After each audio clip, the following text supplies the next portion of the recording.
婚多久了8年了。孩子呢7岁。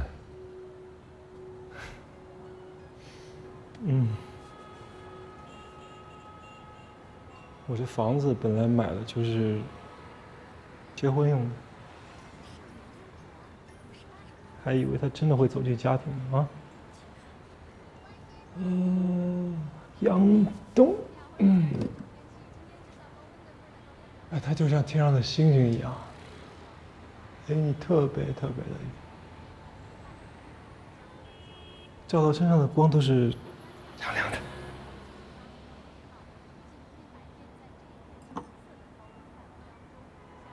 今天下午你离开之后，作战中心的人找我单独谈了，希望我能够加入科学边界组织。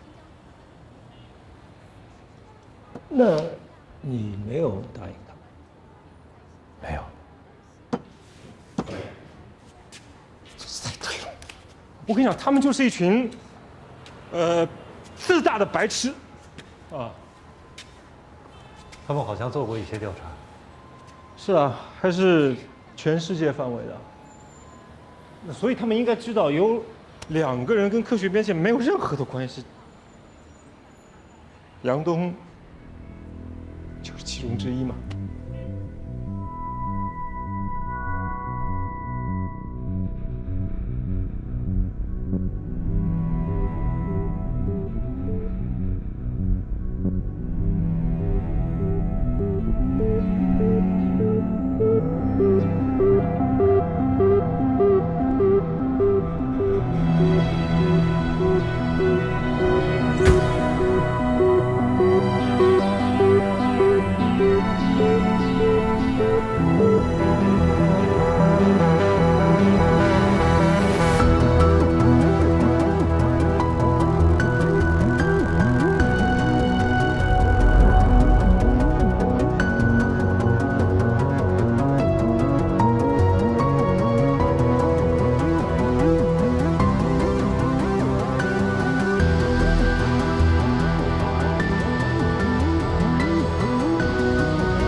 丁博士，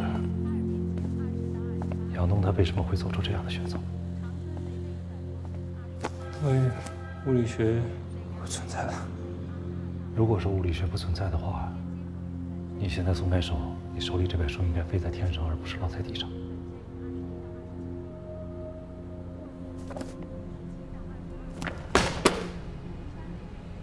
不对啊，如果物理学不存在，薛定谔就不应该在地，应该在天上嘛。所以，爱因斯坦也不应该在地上，牛顿也不应该在地上，就他们这些人，全都不应该在地上，他们应该飞在天上。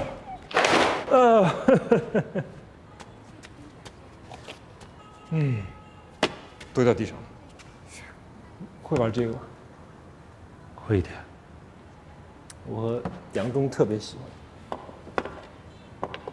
因为它让我们想起了加速器中的粒子对撞。帮我收一下。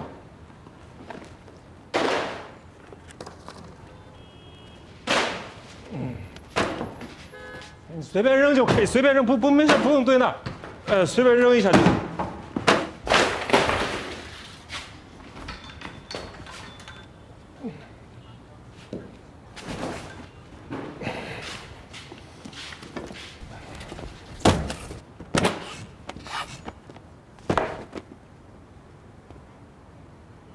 那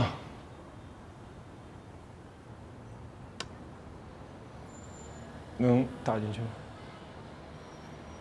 一般人都应该可以吧？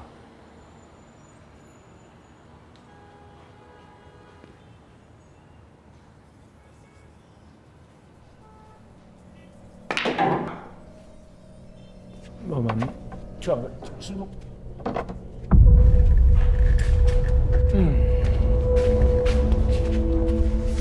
对，好，可以。丁博士，这是干什么呀？再来。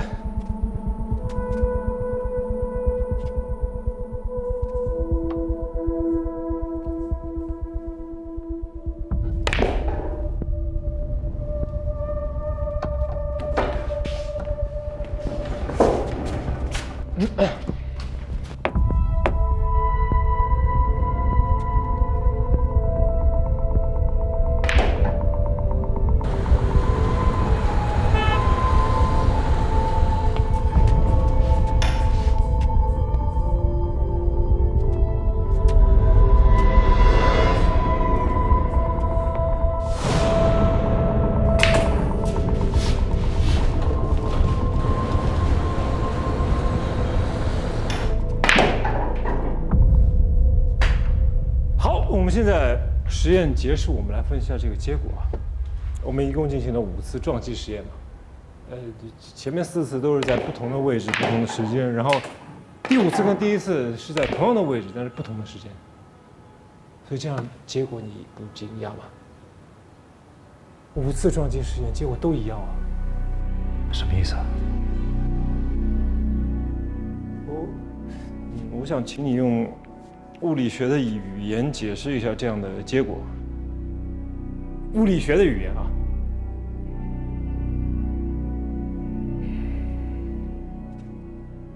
在之前的5次实验当中，白球和黑球质量没有任何变化，位置关系如果以台球桌作为参照系的话，也没有任何的变化。白球撞击黑球，速度相当基本上没有变化。所以导致2个球在碰撞的时候产生的动量交换也没有变化，这就是为什么每一次黑球都可以打入洞中的原因。所以你现在发现了一个非常伟大的定律，就是物理规律在时间和空间上它是均匀的。人类历史上到现在所有的物理的发现，什么阿基米德定律啊、弦论，就是一切的一切啊，都是基于这个定律之上的。你懂我意思吗？我懂你说的，但我不知道你想表达什么。你敢不敢想象一下另外一种结果？第1次，黑球进袋；第2次，黑球呢打黑了；第3次，黑球直接飞到了；第4次，黑球像一只受到惊吓的麻雀一样在房间里飞来飞去。到第5次的时候呢，它以接近光速的速度飞出了这个桌子，打穿了墙壁，然后摆脱了地心引力，直接飞出太阳系。就像阿西莫夫的科幻小说里写的。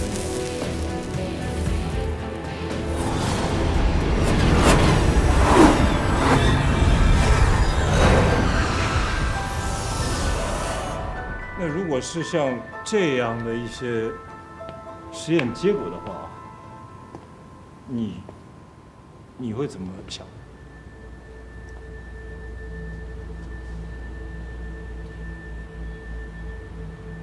你和杨总都喜欢打台球，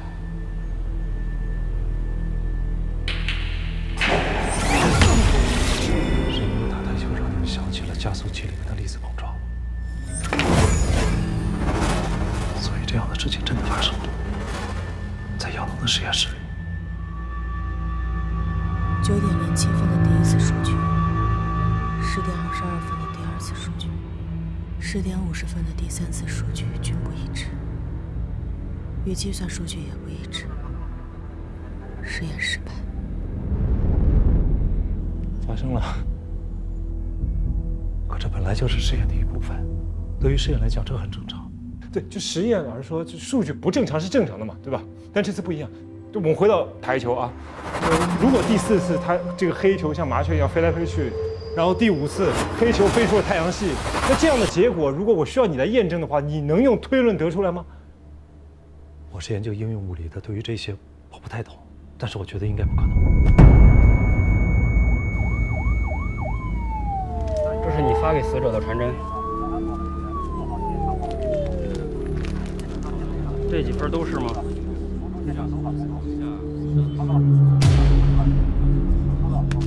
怎么了？你女朋友没事吧？到底怎么了？怎么了？啊？这个谁呀？实验结果。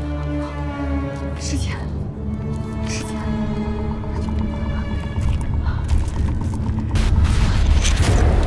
我能救你。完全相同的数据，在他实验根本没有结束之前，已经交到了曼菲教授的手上。绝对不可能，在已知的物理学内，绝对不可能。我们觉得不可能，是因为我们现在相信物理学。小东论证过了，我也不知道，我也想知道嘛。就如果真的是这样的话啊，那么物理规律中的时间跟地点均匀这件事情就不存在了，那也就意味着，也就是说物理学不存在了。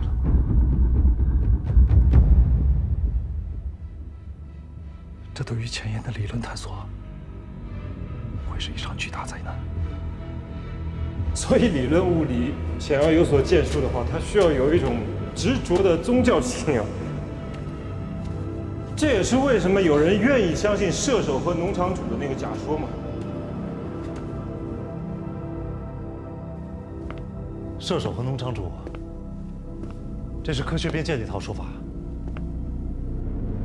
对，就是反正那些不能证明也不能证伪的理论，其实说白了就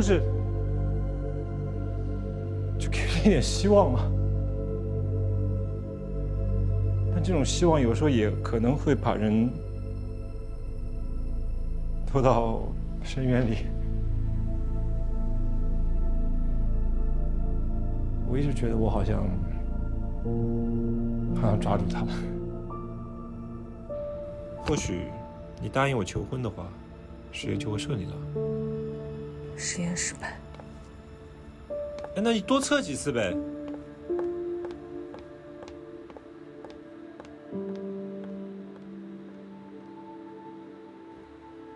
我可能错了。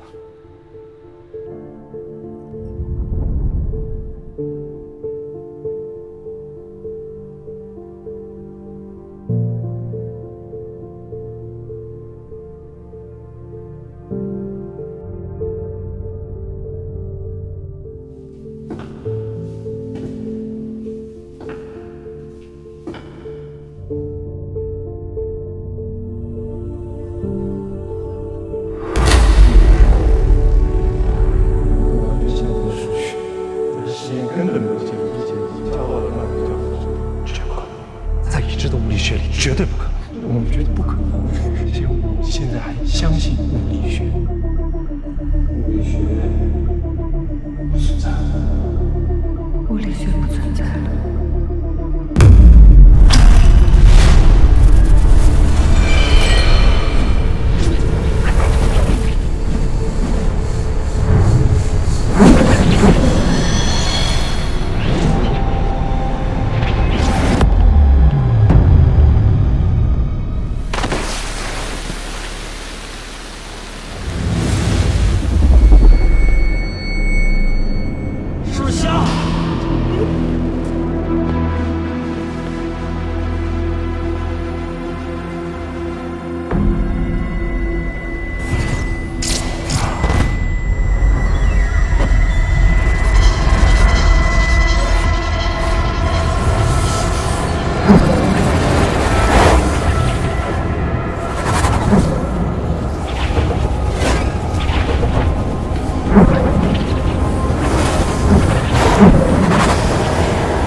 你好，欢迎你重新回到科学边界。打扰了。不，接到你的电话，我很高兴。你希望我能参加科学边界？我希望每个人都能参加，都来了解我们。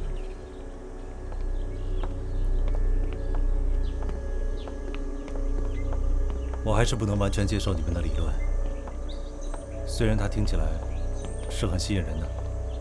任何事物，在你开始怀疑并且想突破它的时候，是最吸引人的阶段。所以我们的名字叫边界。在这个地方能有这么大一个院子，主人一定不是一个普通人吧？这是我们一位会员的私宅，提供出来给我们做交流用。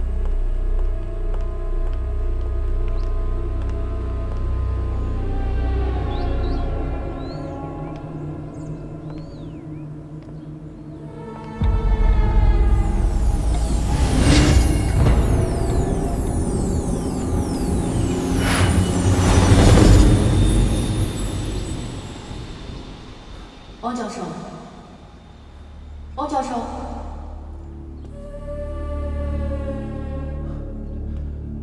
这位会员是研究量子纠缠的吧？是的。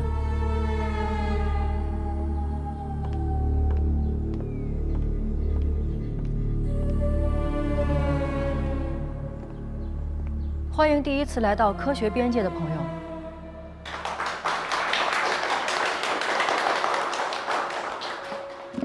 也欢迎重新回来的汪淼教授。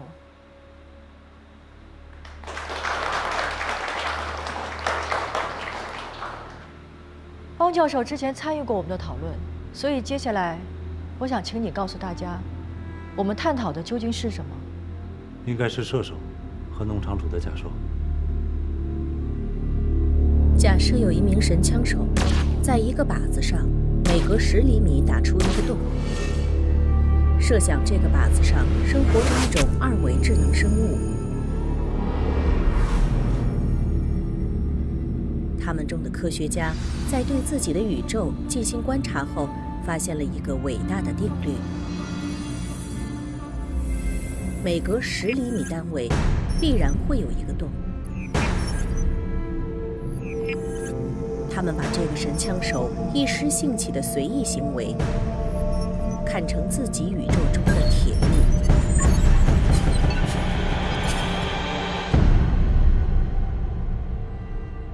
在2维世界的生物看来，那些每隔10厘米出现的洞，没准就是他们世界最伟大的神迹。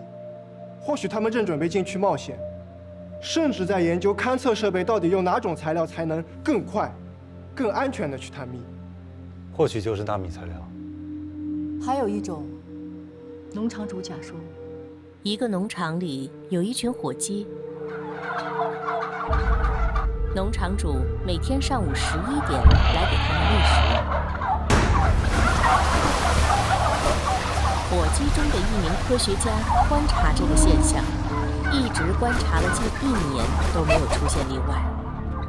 于是他也宣布了自己宇宙中的伟大定律：每天早上11点。就有食物降临。到了11点，农场主又来了，但是今天是感恩节，食物没有降临。农场主进来，把他们都捉去杀了。我们有可能是那个靶子上的2维科学家，也有可能是农场里的火鸡科学家。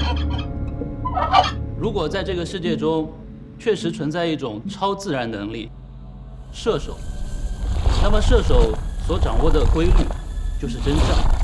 牛顿的经典力学在微观世界完全没有，而爱因斯坦的相对论放到量子世界又遇到更多问题。如果科学有边界，那么我们很可能快要触碰到的就是那个边界。2维生物接触到的真相不是真相，因为在他们的世界，根本接触不到真正的真相。他们的科学是有边界的。那边界之外是什么？射手和农场主掌握着的规律是什么？就我个人而言，这已不仅仅是科学本身，而更像是一种仪式，对于科学边界无限探索的仪式。可这又有什么意义呢？说说你的见解。我没有什么了不起的见解。对于理论，在座的各位都比我有发言权。不过我觉得，今天的探讨本身只会让科学家变脆弱。在我看来，这些假设根本无法证明是否存在。但如果大致上的二种经历，农场主的火气，那这个无法改变的事，可不该有多绝望。你此刻的态度恰恰说明，不管你愿不愿意证明，你已经认可了这个假说。就算我认可，我也不会接受我是一个火鸡科学家。在此之前，你也许从来都没有想到自己有可能是一名火鸡科学家。我不会接受我是一个火鸡科学家。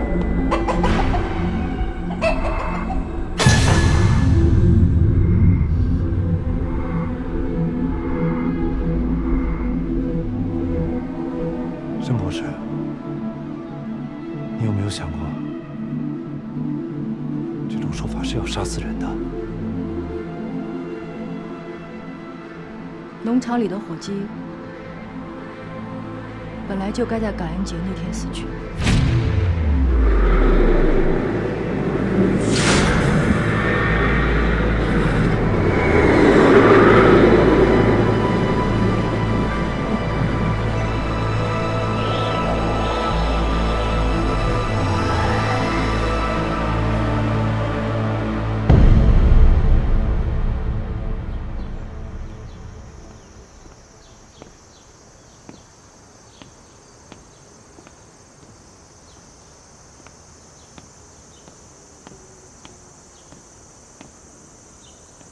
王教授，脸色不好，没睡好啊？那天你是故意跟我说那些话的，对吗？哪些话？让我去找丁仪，让我觉得科学边界可疑。你都是在设计我，对吗？你给我挖好了套，等着我自己去钻。你呀，虽然是个搞科学的，但脑子还挺好使的。又查到什么了？赶紧交代一下。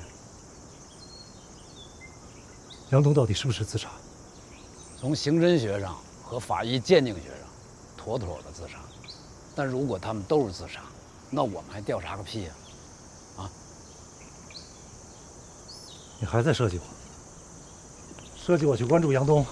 没错。哎，我还得给你下一套。过2天杨东的葬礼。走吧，走吧，走吧。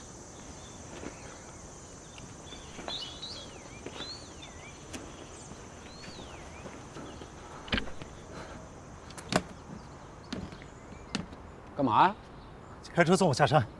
是我车吗？你就拽？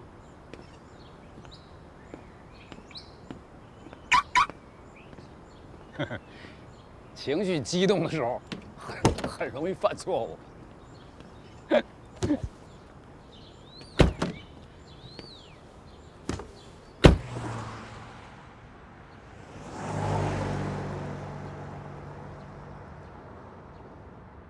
他去找了丁仪，又去找了申玉飞。别得意太早，这能说明什么呢？我敢打赌，他一定会出现在杨东的葬礼上。为什么？不为什么呀？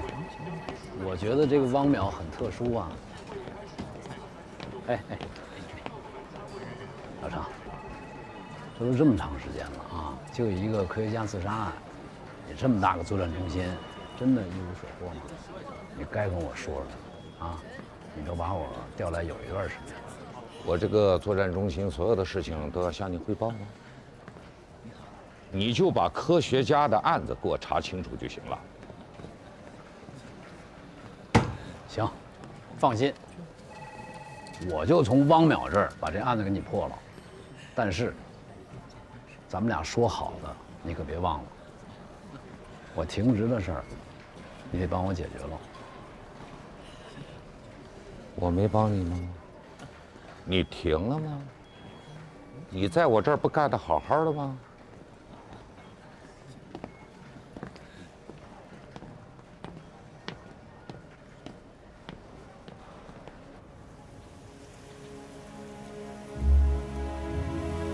一鞠躬，再鞠躬，三鞠躬，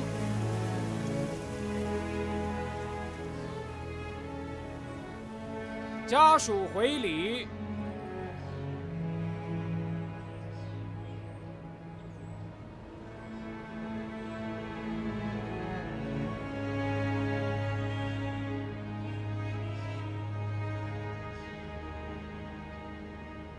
叶老师，您节哀。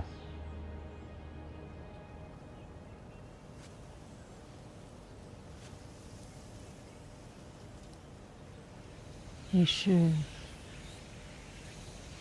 我是杨东的朋友，我叫王淼。谢谢。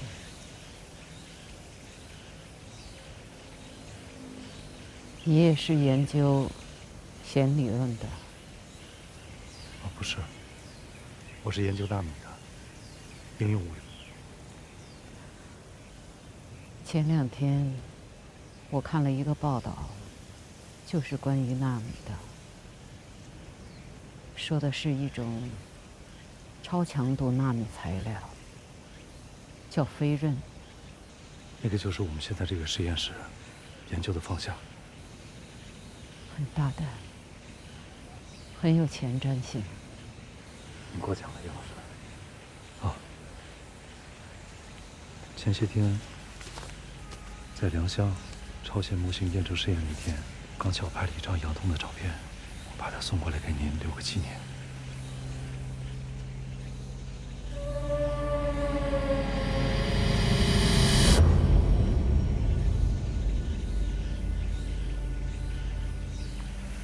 不好意思啊，叶老师，我在重印的时候技术上出了一些瑕疵，过些天我重新重印一张，给您送到家里面去。谢谢。您太客气了，叶老师再见。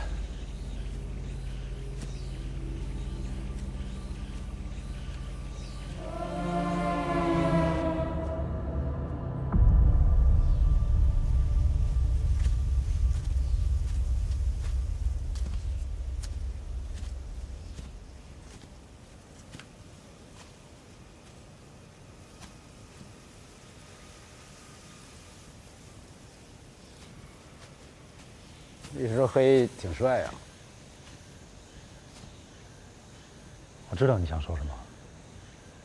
我来这儿纯粹是为了对一位科研人员的尊重和等待。我跟你解释清楚了吗？别再跟着我了。我要你解释了吗？你跟那个叶文洁、杨东他妈聊了很久啊？久吗？节哀，顺便。再见，需要那么久吗？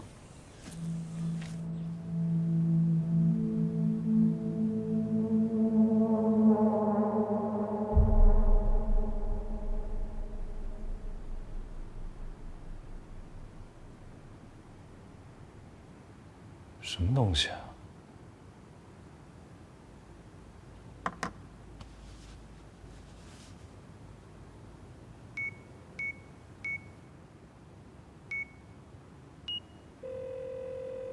喂，哎，小王，哎，老李啊，怎么了？哎，什么情况啊？我让你帮我洗那一卷照片，你机器是不是有什么问题啊？为什么照片上面全都带码啊？这不可能啊！哎，别的客户没说过这个情况啊，是不是你底片的事儿啊？等会儿。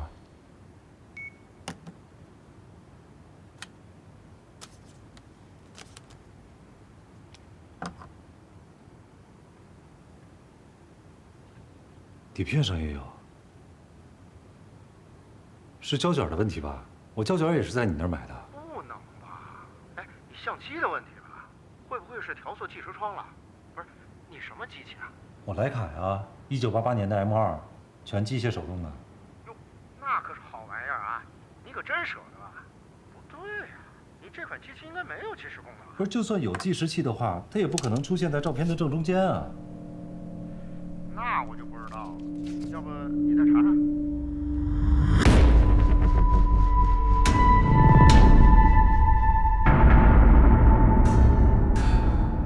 不对啊，这个码还能根据背景改变颜色。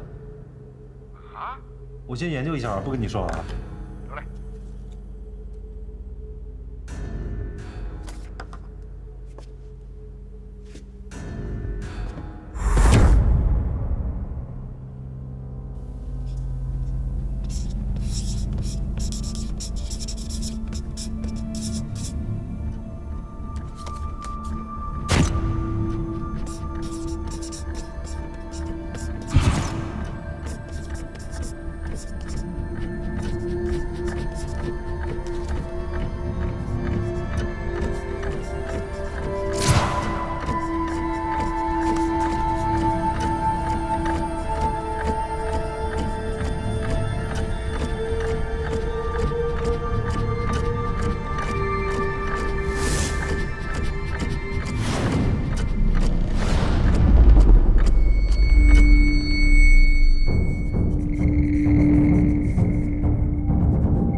时间都小于60，是时间。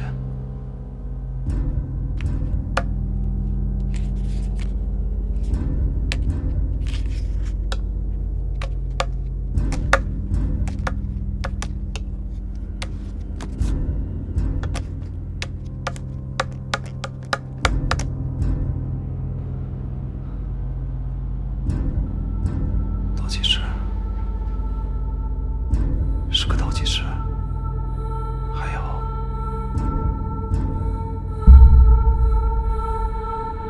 1194个小时。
1187个小时。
1187个小时。49天。10天之后发生什么呀？